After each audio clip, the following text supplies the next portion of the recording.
Urea ಮತ್ತು DAP ರಸಗೊಬ್ಬರಗಳನ್ನು drone ಮೂಲಕ ಸಿಂಪಡಣೆಯನ್ನು ಬೇಲೂರು ತಾಲೂಕಿನ ಹೆಬ್ಬಾಳು ಗ್ರಾಮದಲ್ಲಿ ನಡೆಸಿ ರೈತಾಪಿ ವರ್ಗಕ್ಕೆ ಜಾಗೃತಿ ಮೂಡಿಸಲಾಯಿತು.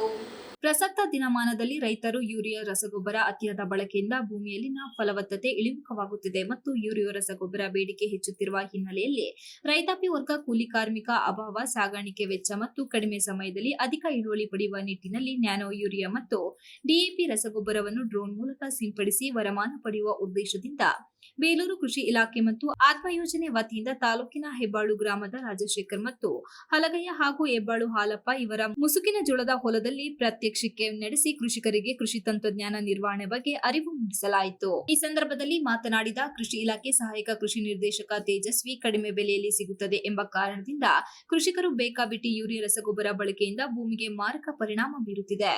ಇತ್ತೀಚೆಗೆ ತಂತ್ರಜ್ಞಾನದಲ್ಲಿ ಬಂದಿರುವ ನ್ಯಾನೋ ರಸಗೊಬ್ಬರಗಳು ಅತ್ಯಂತ ಪರಿಣಾಮಕಾರಿಯಾಗಿ ಕೆಲಸ ಮಾಡುತ್ತಿದೆ. ಕೂಲಿ ಕಾರ್ಮಿಕರ ಸಮಸ್ಯೆ, ಸಮಯ ಮತ್ತು ಆರೋಗ್ಯದ ಹಿತದೃಷ್ಟಿಯಿಂದ ನ್ಯಾನೋ ಯೂರಿಯಾ ಮತ್ತು ಡಿಎಪಿ ರಸಗೊಬ್ಬರಗಳನ್ನು ರೈತರು ಡ್ರೋನ್ ಮೂಲಕ ಸಿಂಪಡಿಸಿ ಉತ್ತಮ ಇಳುವರಿಗೆ ಮುಂದಾಗಿದೆ.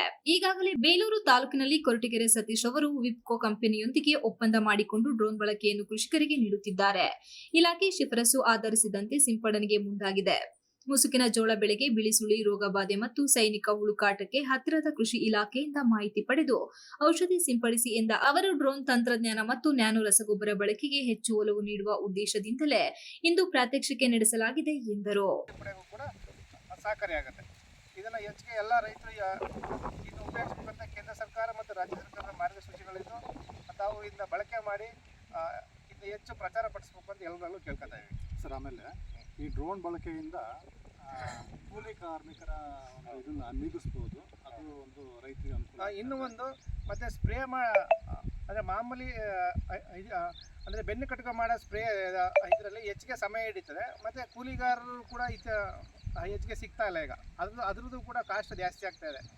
ಆ ಕಾರಣದಿಂದ ನಮ್ಮ ಸತೀಶ್ ಅವರು ಇಫ್ಕೋ ಸಂಸ್ಥೆಯಿಂದ ಇದನ್ನ ಲೈಸೆನ್ಸ್ ಪಡ್ಕೊಂಡಿದ್ದಾರೆ. ಇವ್ರನ್ನ ತಾವೆಲ್ಲ ಸಂಪರ್ಕ ಮಾಡಿ ಕಡಿಮೆ ಅವಧಿಯಲ್ಲಿ ಅಂದರೆ ಒಂದು ಎಕರೆನ 10 ನಿಮಿಷದಲ್ಲೆಲ್ಲ ನೀವೆಲ್ಲ ಸ್ಪ್ರೇ ಮುಗಿಸ್ಕೊಂಡು ನಿಮ್ಮ ಉಳಿತಕ್ಕಂಥ ಸಮಯನ ಬೇರೆ ಕೆಲಸಗಳಿಗೆ ಉಪಯೋಗಿಸ್ಕೋಬೋದು. ಅದ್ರ ಜೊತೆಗೆ ರೈತರ ಆರೋಗ್ಯನೂ ಕಾಪಾಡ್ಕೋಬೋದು ಮುಖ್ಯವಾಗಿ. ಹೌದು. ಇನ್ನೊಂದು ಏನಂದರೆ ಇದರ ಸಾಂಪ್ರದಾಯಿಕ ಸ್ಪ್ರೇ ಪದ್ಧತಿಯಲ್ಲಿ ಏನಾಗುತ್ತೆ, ರೈತರ ಮುಖಕ್ಕೆ ಅಥವಾ ಕಾಲಿಗೆ, ಕೈಗೆ ಅಂತ ಸ್ಪ್ರೇ ಮಾಡೋದ್ರಿಂದ ಔಷಧಿಗಳು ಅವರ ದೇಹಕ್ಕೆ ತಾಗೋದ್ರಿಂದ ಅದು ಆ ದೇಹದ ಮೇಲೆ ದುಷ್ಪರಿಣಾಮ ಆಗ್ತಾ ಇದೆ. ಅದು ಈ ಕಾರಣದಿಂದ ಎಲ್ಲ ದೂರದಲ್ಲಿ ನಿಂತ್ಕೊಂಡು ಒಂದು 200-300 ಮೀಟರ್ ದೂರದಲ್ಲಿ ನಿಂತ್ಕೊಂಡು ಸ್ಪ್ರೇ ಮಾಡೋದ್ರಿಂದ ಇದು ಬೆಳೆಗಳು ಬಿಟ್ಟು ಮೈ ಮೇಲೆ ಎಲ್ಲೂ ಬೀಳೋದಿಲ್ಲ ಔಷಧಿಗಳು. ಅದ್ರ ಆ ಕಾರಣದಿಂದ ರೈತನು ಕೂಡ ಆರೋಗ್ಯವಾಗಿರೋದಕ್ಕೆ ಇದು ಸಹಕಾರಿ ಆಗ್ತಾ ಇದೆ. ಈ ಸಂದರ್ಭದಲ್ಲಿ ಹಳೆಬೀಡು ಕೃಷಿ ಇಲಾಖೆ ಅಧಿಕಾರಿ ಹೇಮಂತ್, ಆತ್ಮ ಯೋಜನೆ ಅಧಿಕಾರಿ ಲತಾ, ಡ್ರೋನ್ ಪೈಲಟ್ ಕೊರಟಗೆರೆ ಸತೀಶ್, ರೈತ ಮುಖಂಡರಾದ ಹಲಗಯ್ಯ, ಹೆಬ್ಬಾಳು ಆಲಪ್ಪ, ನಿತ್ಯ, ರಾಜಶೇಖರ್, ಚೇತನ್, ಶಂಕರೇಗೌಡ, ರಾಕೇಶ್, ಚಿದಾನಂದ್, ಶಿವಕುಮಾರ್ ಇನ್ನು ಮುಂತಾದವರು ಹಾಜರಿದ್ದರು. Ganesh, TV 46 news Kannada, Belur. You are watching TV 46 News Kannada.